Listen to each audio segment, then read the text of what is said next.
runs, maximum centuries, maximum fours, and maximum sixes. A little over halfway into IPL 2022, this Rajasthan Royals opener is on fire. But it's not just in franchise cricket. Few cricketers in the world have been as prolific in shorter formats and created an impact as this explosive wicketkeeper-batter.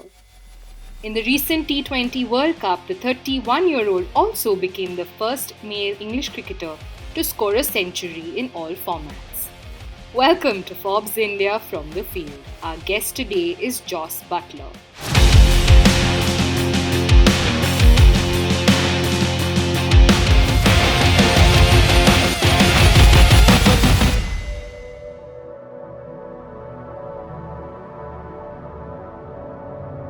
Anytime you're looking for growth, sometimes you have to go and do something that you're not comfortable with or that you've not yet done, and expose yourself to that situation, and sort of, one, see how you react to that, two, what you can learn from that and how you can take that to improvement. So I think some examples of that are, from initial things of actually like speaking in front of people.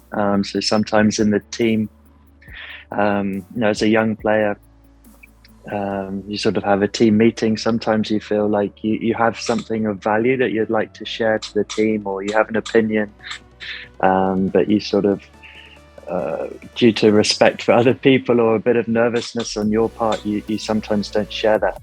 So that's something I've always tried to do, actually, is even though I'm probably quite a quiet and reserved person, it's actually in those times when I feel like I have something to share is to try and speak up and do it. And I found that once I'd sort of taken that leap sort of once, it certainly made it feel more comfortable the next time I did it or the time after. And I think a big change I had to make and sort of about, again, growing is the playing of the pull shot and the short ball. When there was a rule that came into one-day internationals that bowlers are allowed to bowl 2 bouncers and over instead of just 1. And at the time, I didn't really play a pull shot. I sort of used to just get out the way of the short ball and then wait for the next one because I knew that it would have to be fuller. So I sort of felt like I had to develop my game to be able to incorporate being able to attack the short ball. And I think initially that was quite uncomfortable. It's, no one really wants to practice the ball being up and around their head, and you'd rather practice some cover drives or something like that. But that's a good example of how I felt like I had to take that on and bring that into my game and make it a strength of my game.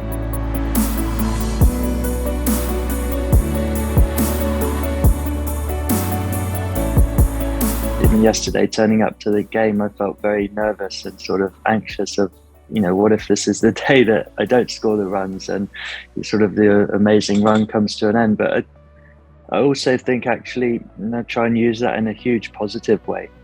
If people are expecting you to perform well and expect, you've almost got a head start there, that, there's belief in the sense that other people have huge belief in you. The opposition is worried about you. They're expecting you to do well as well. So actually use it as a huge positive, and it actually feel like it gives you a head start. One big thing that has happened to me in my career, I'd say, is that realization of being able to sort of flip your perception. And so, I could turn up to the game sort of thinking, oh, what if this is the day that it goes wrong, or I don't get runs this day and the pressure gets to me or whatever.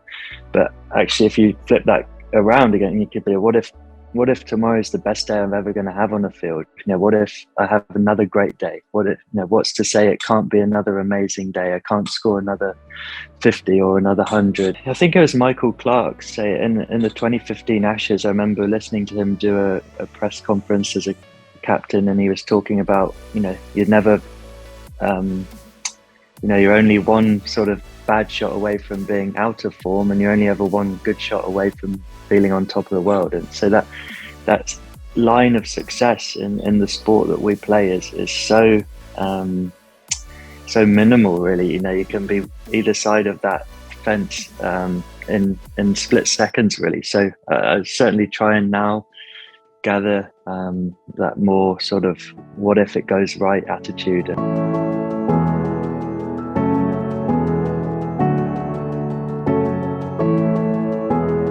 Yeah, I think you certainly have to have a huge amount of resilience to have a long and sort of career in the game of cricket.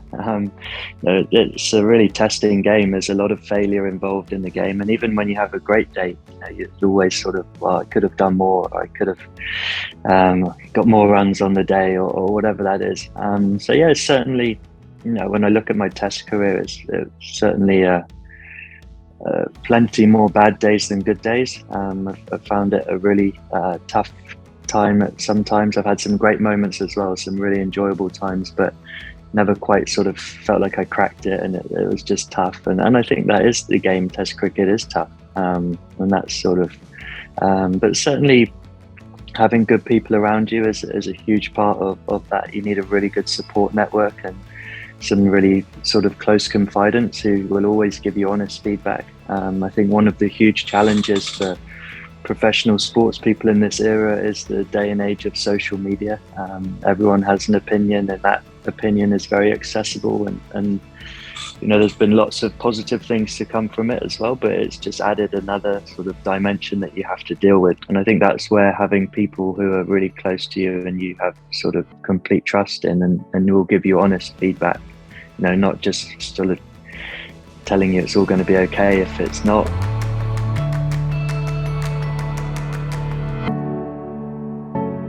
And for me, I've always found certainly some time away from the game is a huge thing to help with that. So, just recently I've had 2 months playing no cricket. I didn't touch a cricket bat, and that freedom of getting away from it, realizing there's more to life than just cricket. It's not the be all and end all. There's other things happening in the world, and again, another example sort of one thing I sort of try and do sometimes if I was feeling under pressure or was having a bad time is, actually pick up a newspaper, and if you start from the start, and then by the time you get to the sport pages at the back, you realize it doesn't matter that much. Yeah, so family is obviously a huge part of that. I'm very lucky to have, really supportive mum, dad, brother, sister. My wife is someone who is probably my biggest supporter and my biggest sort of person I turn to talk to about things. And naturally we have that relationship, and it's fantastic. And then also Neil Fairbrother, who's he's my agent, but it doesn't feel like an agent, to be honest. He's more of a mentor, a friend. He's looked after me since I was 19 years old, so we have a really deep, long relationship in terms of my professional cricket life and stuff. So he's been there from the start. He's seen it all. So those are the people I really sort of talk to.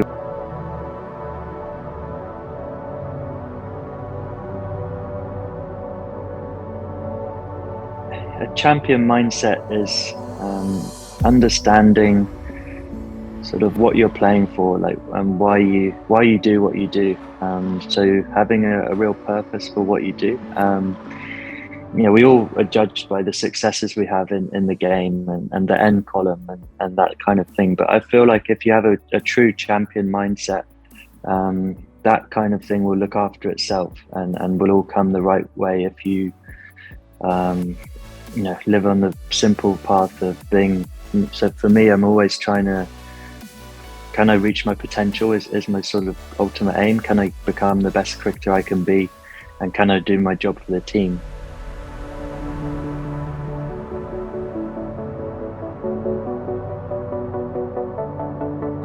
Yeah, I think from what I've experienced in teams, the biggest thing you need is trust.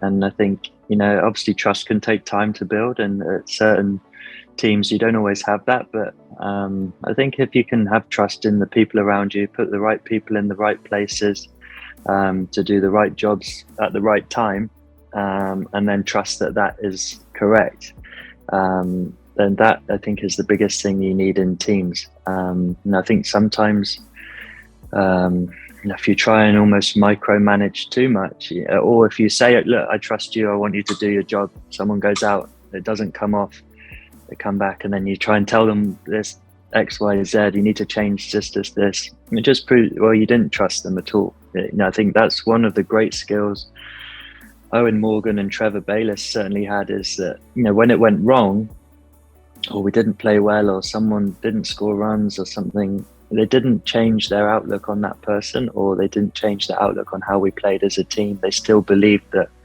what we were doing was the right thing. If we made obvious mistakes that we needed to work on, of course, you got to try and rectify them. But it wasn't like, they knew when to not say anything at times as well. I think sometimes that's a great skill, is to understand that, if there's nothing to be said, you don't have to say something for the sake of it.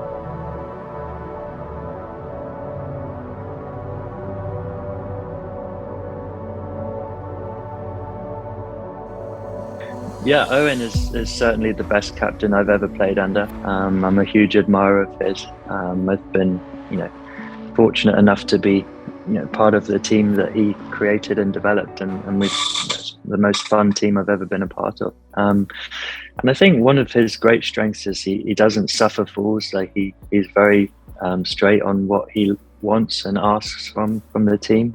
As I said, he gives people a lot of trust. And he leads in the way that he wants people to play. So he will, he asks us to be brave, to be fearless, and to take the game on, and not worry about getting out. And then he goes out and bats in that fashion. So everyone behind him is thinking, our leader is doing exactly what he's asked us to do. So we should follow his lead. So he's certainly someone who leads from example. I think he's a very honest person. I think he'll tell you, when things are going well, he's very quick to praise and say well done. If you're not pulling your weight, he can tell you that, I don't think you're doing the right thing at the minute.